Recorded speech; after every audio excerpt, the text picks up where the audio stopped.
Hey everyone, welcome back to the channel. Thank you for being here. My name is Andrew, coming to you from the beautiful Carolinas.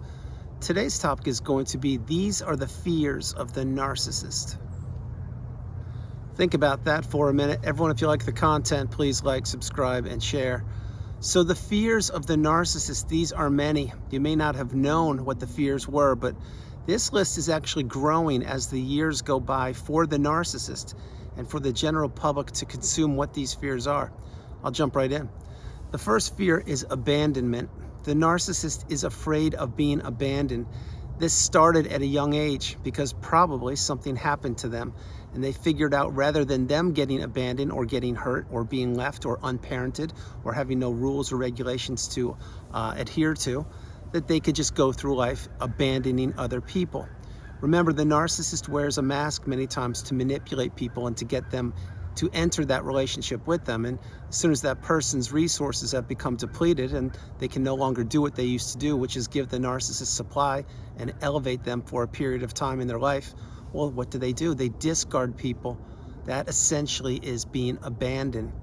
Now, I know it's a tough pill to swallow, but remember, the narcissist, in their brain, they can do whatever they want to whomever they want, because they can just erase the past, act like it never happened, or blame the other person. But if the tables are turned, for this example, if they are abandoned, that creates and causes a very, very big or large narcissistic injury. The narcissist does not want to be abandoned, not by their own children, not by their exes, not by their friends, colleagues, coworkers. Abandonment is a huge thing. It's one of the main fears of the narcissist. Another one would be to not matter, to be irrelevant, if you will.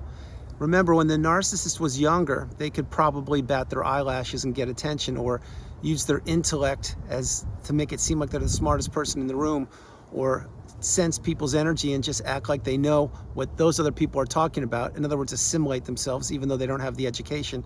Well, as the narcissist gets older, people wise up, people figure out that there is toxicity on the planet, and the narcissistic relationship is at the top of that list. So having said that, when people begin to see behind the mask, the narcissist is suffering more and more injuries because people are becoming awakened and aware, educated and empowered, and they don't want to play any part in a narcissistic relationship any longer.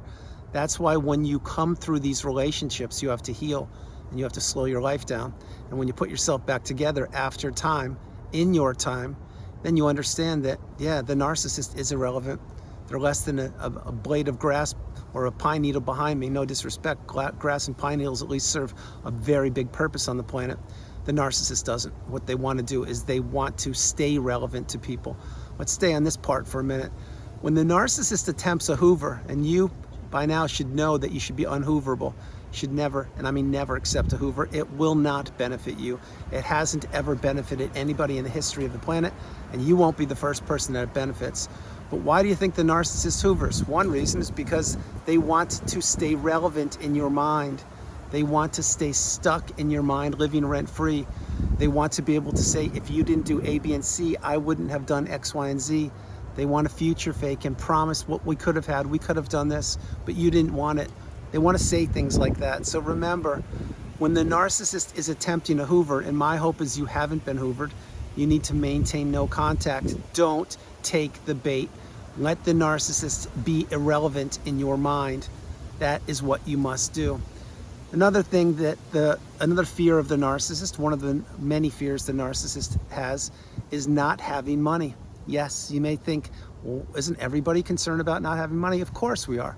We all need money. We need money to provide a roof over our heads, to pay for food, to pay for clothing, tuitions, to pay for transportation, and to pay for our phones, etc.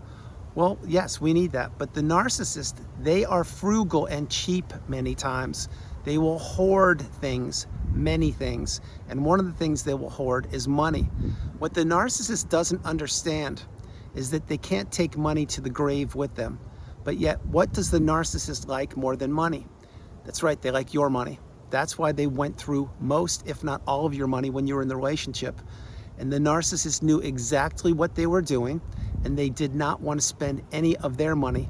That's why they would keep a tight lid on the finances many times, not always, but they would say, here's X number of dollars, pick up this and that, and put gas in the car or buy groceries or buy the kids clothes, etc., but they would want to see the receipts, and you would have to be accountable for every penny. Or let's say that you splurged and you bought something that maybe usually you wouldn't buy because it was an impulse buy and you wanted to help out one of the kids or even help the narcissist. Well, they would punish you for spending more money than they wanted you to spend.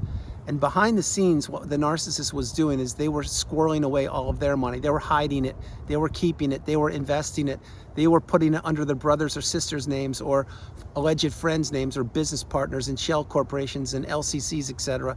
And you may say, wow, that's a little rough, Andrew. Like, how do you know all that? Well, remember, each and every narcissist is different and individual, just like other human beings are. But one of the things they're afraid of is not having money. And one of the common denominators to most narcissists is they want to hide money and they want to weaponize money and they don't want to run out of money. Because what is money essentially, other than being used for good? It is power, it is control.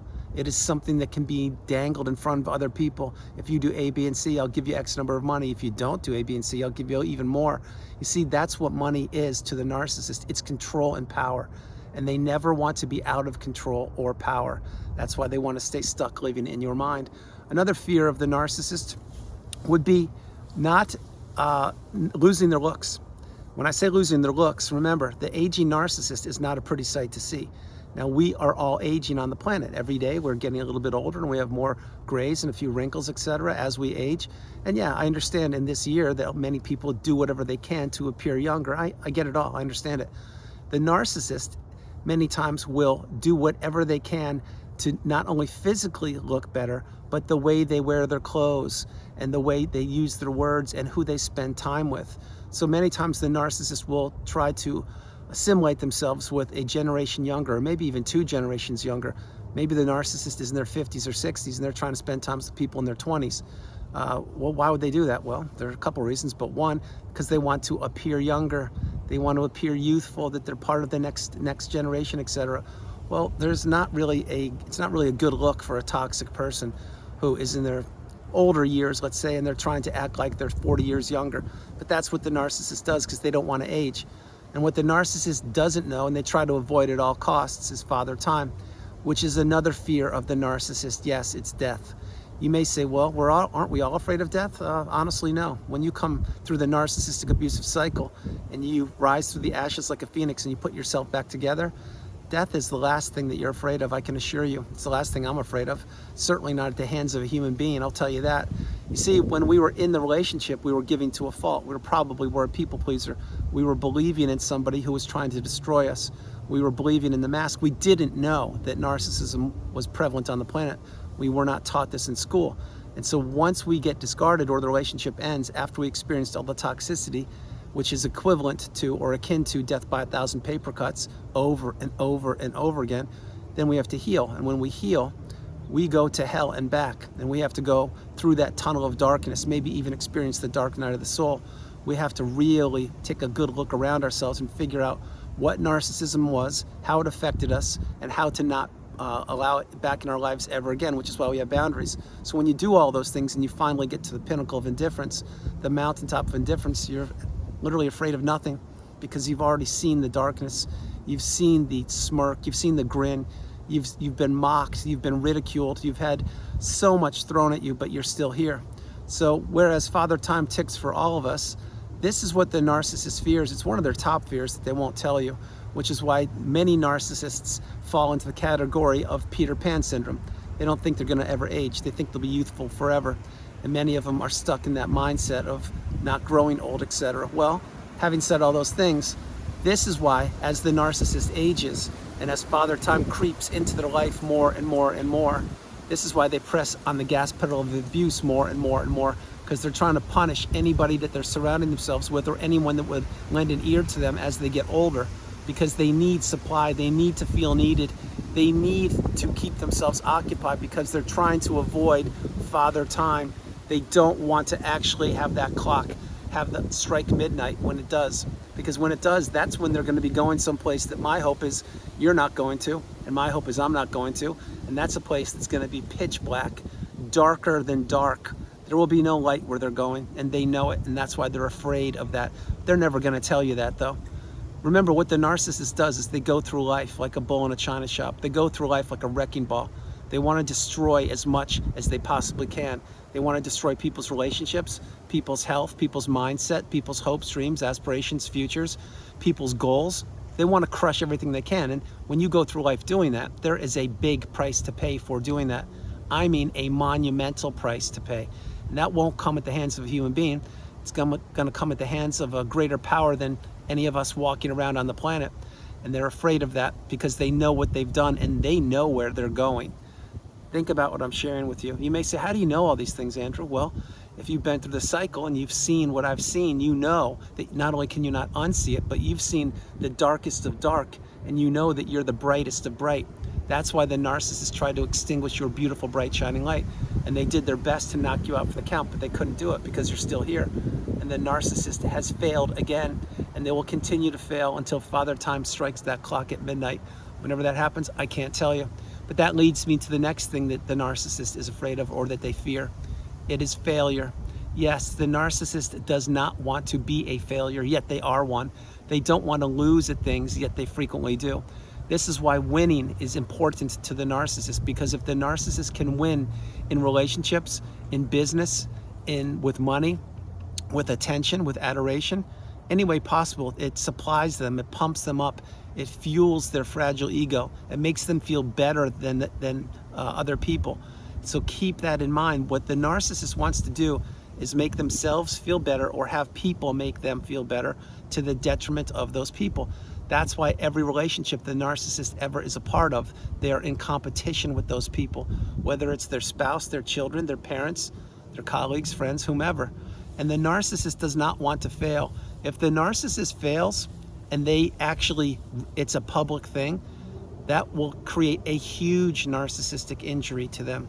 Now, I don't use that term that often on the channel for a reason. I'm using it a few times today to let you know that the narcissist doesn't live a life of puppies and rainbows and snickerdoodles and unicorns. They live a life of pain, of misery, of lost hope, of emptiness, of a void that needs to be filled. And the only way that void can be filled is by them supergluing a mask to their face, manipulating other people, keeping people stuck in the narcissistic fog, lying to them, stealing, cheating, blaming, gaslighting, triangulating, ghosting, doing whatever they can do to make themselves feel better. That's why the end days of the narcissist, this will never happen in the life of the narcissist. They're not going to eventually one day wake up and say, you know what, I was such a horrible person. I can't believe I did that. I want to atone for that. No, they're going to go down swinging on their deathbed. And failure is written all over the face of the narcissist. Failure is written all over their life. Because what did they do to get to where they are right now? Well, they probably lied, cheated, stole, misled, misdirected, and didn't care who they hurt to get whatever they wanted. And one of the main things the narcissist does want, of course, is money. 2 is adoration. 3 is respect. And 4 is the way they're perceived in the public. When people see behind the mask, because more and more people are beginning to do so, they realize that they were giving their attention to the darkness, to the dark energy, to somebody who doesn't deserve attention. That's why so frequently I suggest, once you have seen what you can't unsee, or when you realize that you can't unsee what you've seen, you really need to go no contact. You really need to block these people and delete them, remove them, and all flying monkeys and people associated with them, because they don't improve, they don't elevate, they don't change, they will not be accountable. They will go down on their final breath, swinging and blaming anybody that's around them. That's why these people are bullies and cowards. That's why they don't change. That's why they don't deserve other opportunities. And that's why they're afraid of people figuring out who they are, which, again, as I mentioned earlier, being exposed is one of the fears of the narcissist. This is why they want to wear the mask. This is why they keep the mask super glued. This is why they won't ever tell you the truth. This is why anything the narcissist ever told you in the past, you need to take with a grain of salt, because they do not ever offer authenticity. They just want to say whatever they want to say. And when you call them out or say something, hey, you said this, remember? They will say something like, I didn't say it. I don't know what you're talking about. And that's why it's a conundrum. That's why people continue to give the narcissist passes. That's why they believe the narcissist will change, and the narcissist did love them, the narcissist did care about them, etc. The narcissist doesn't love anybody. They use that as an excuse to get close to people. They use their own gaslighting to gaslight people and to act like they don't remember saying things when they do, because it's all a front, it's all a cover, it's something that you weren't supposed to figure out. So when the narcissist gets exposed, that's a nasty injury for them. That is something that they have been fearing since they were little. They don't want to be exposed. It causes too much damage to them. This is when they have to go disappear and get off the grid for a couple days or weeks, because it's too painful for them to go out in the general public, because they've been exposed, or they've been beaten, or they've been defeated, or they failed, or they weren't getting the adoration that they wanted, or they were abandoned, or that's what they think. You see, anything and everything revolves around the narcissist. If it's not their way, it's the highway. If people don't play ball by their rules, they will get punished. And the thing is, with the narcissist, they believe that people should be able to read their minds, and nobody can read another person's mind. So when the narcissist is saying, if you did A, B, and C, I would have done X, Y, and Z, just flip it. They could also say, if you did D, E, and F, I would have done L, M, and N.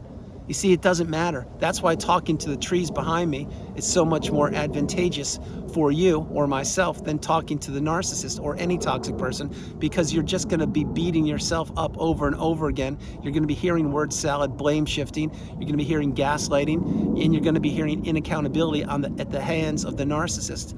The tree behind me provides life. It provides energy. It gives us oxygen. It allows us to grow. The narcissist does all three opposite things. They smother us, they put a big, huge burden around us, and they have us carry the weight of that relationship as long as we can until that relationship breaks. And none of those things are good.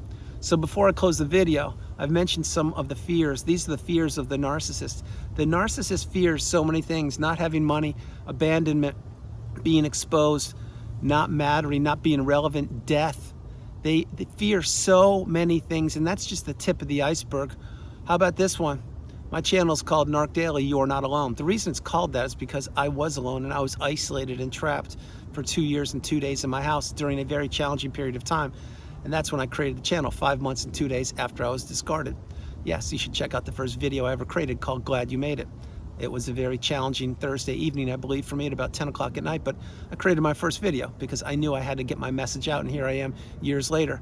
Having said that, you are not alone. I was alone, but I knew that I wanted to spread the word, spread the message to people that perhaps feel that they are alone right now, that they're not, because people like you or myself, we're all over the planet, we're all over the globe, people that are healing or who have healed, people who have gone through the cycle. Flip it, go to the narcissist.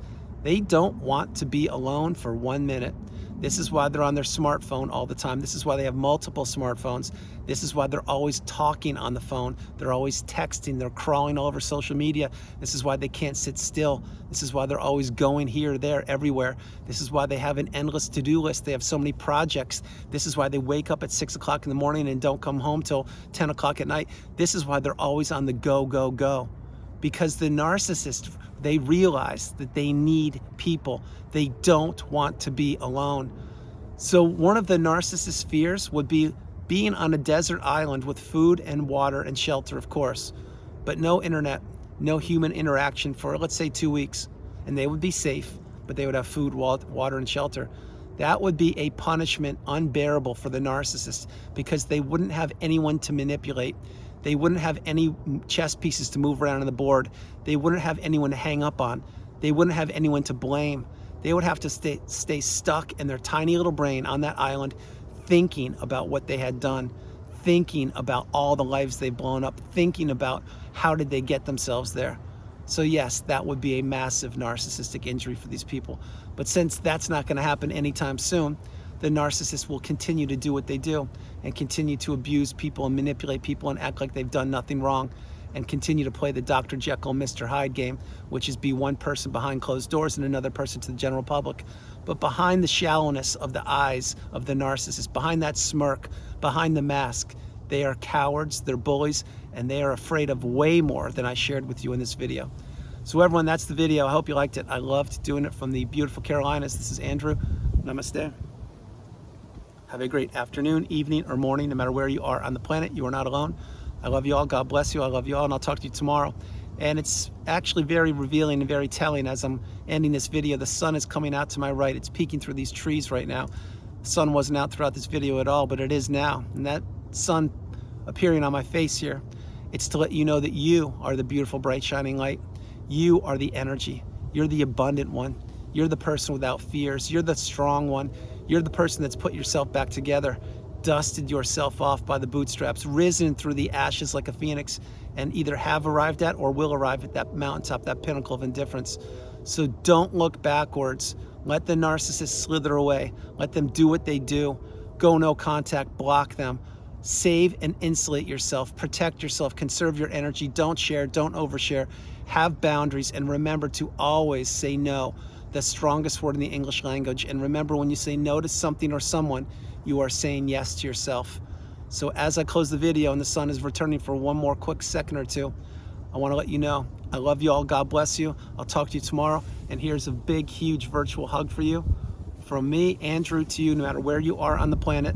No matter if you're waking up right now, getting ready to go to bed, maybe you're having a morning beverage, coffee, tea, water, whatever it is. Maybe you're exercising, maybe you're on a plane or a train or automobile, maybe you're on vacation, maybe you are in a bubble bath. I don't know where you are. Wherever you are, please be kind to yourself, be patient with yourself, and realize that you are stronger than you are, that you're stronger than you know. You are needed, appreciated, loved, respected, and the path is to continue to move forward, continue to go towards that pinnacle of indifference, and continue to let the sunlight shine on your face and leave the darkness in the past. I love y'all, God bless you, and I'll talk to you tomorrow. Bye, everybody.